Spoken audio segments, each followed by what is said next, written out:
Hi guys, welcome back to the channel. I hope you have subscribed already. So let's dive into the essay for today. That is Hélène Cixous' essay, Castration or Decapitation. It was translated by Annette Kuhn. So the text explores the relationship between masculinity and femininity, discussing how society and culture impose certain roles and limitations on women. So let's dive right in the objectives of this essay. So the first objective, one of the main ones, was discussed was critique of patriarchal structures. So Cixous' primary objective is to criticize the patriarchal structures that have historically defined and confined women. She uses powerful metaphors, castration for men and decapitation for women, to illustrate how these structures work to maintain male dominance. Castration represents the fear that shapes masculinity, while decapitation symbolizes the violent repression of women's voices and autonomy.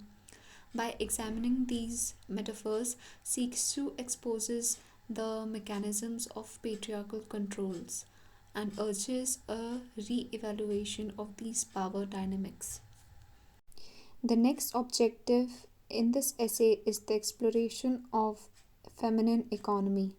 Cixous aims to explore what she refers to as feminine economy, which resists the rigid, rule bound masculine order.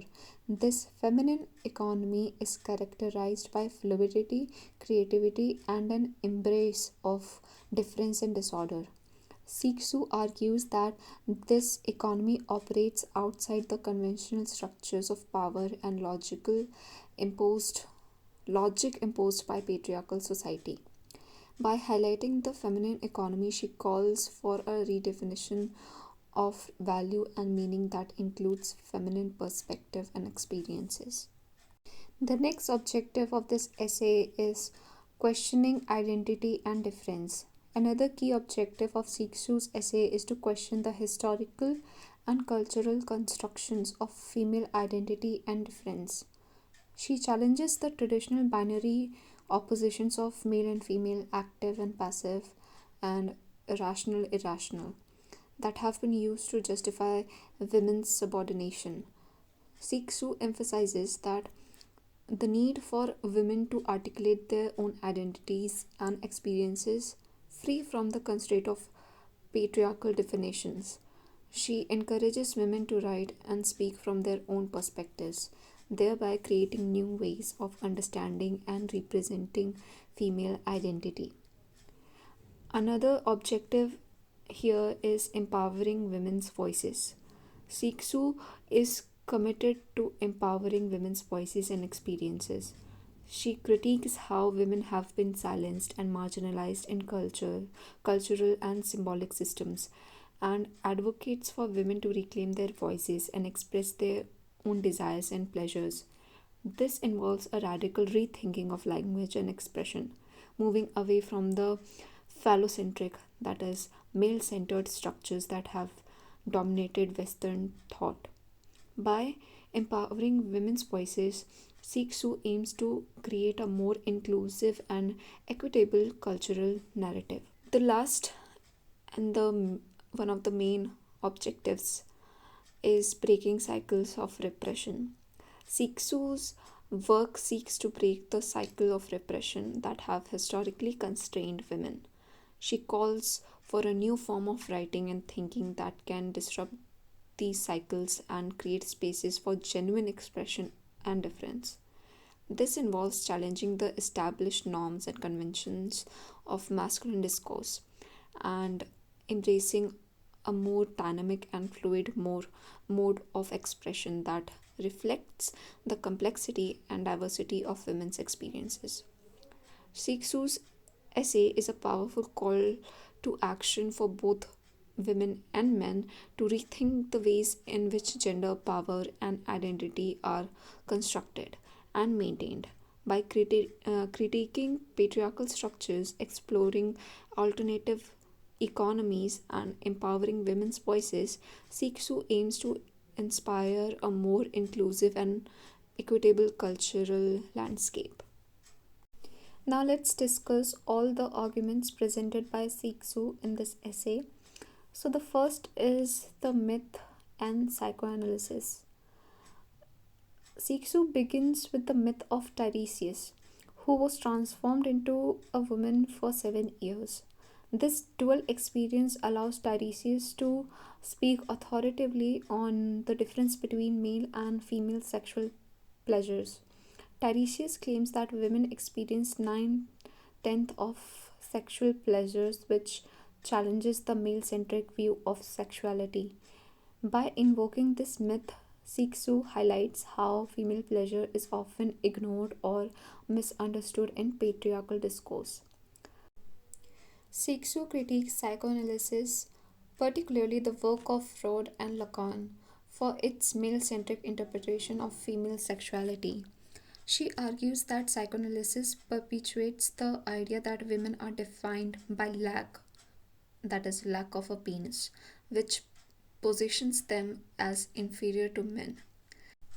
This framework denies women their own agency and experiences of pleasure. The second argument is the masculine order versus feminine disorder. Sun Tzu and the King's Wives.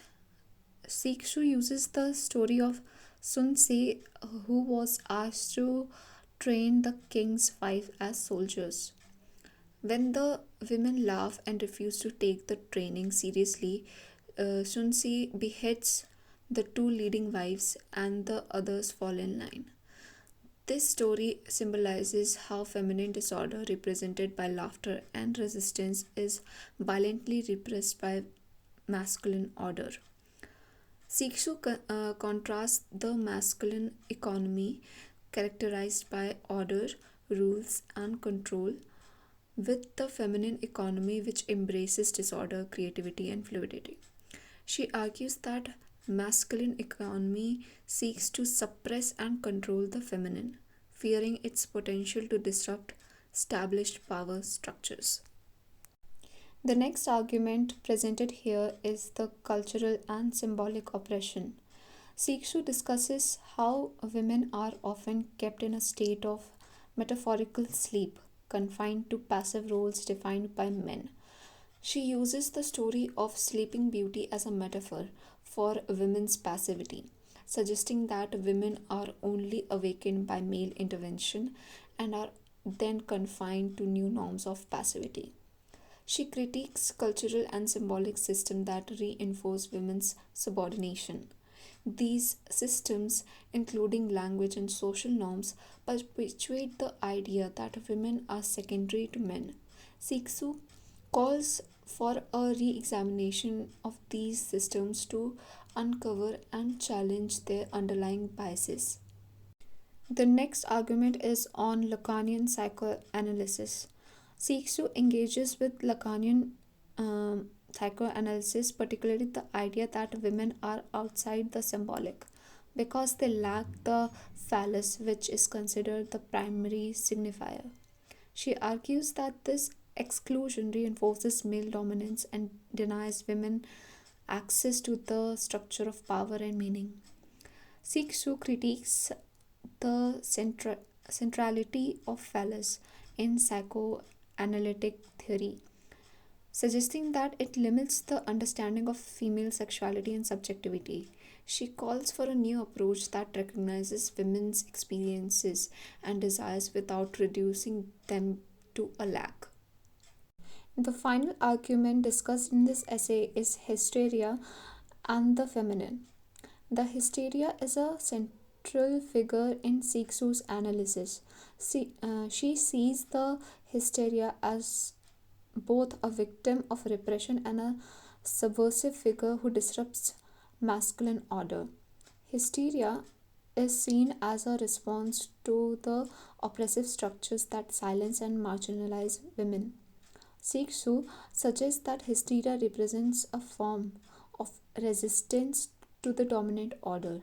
The hysteric symptoms can be seen as a way of expressing the repressed desires and experiences that cannot be articulated within the confines of patriarchal discourse. Cixous' essay is a profound critique of the ways in which cultural, symbolic, and psychoanalytic systems have historically constrained women.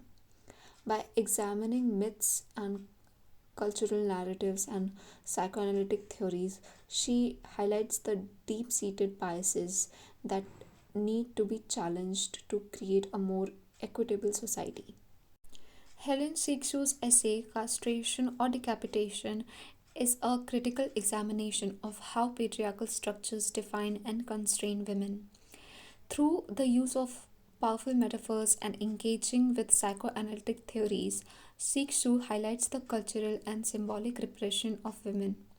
She critiques the male dominant discourse that reduces women to passive objects and calls for a redefinition of female identity and expression. Cixous argues for the importance of a feminine economy that embraces creativity, fluidity, and difference.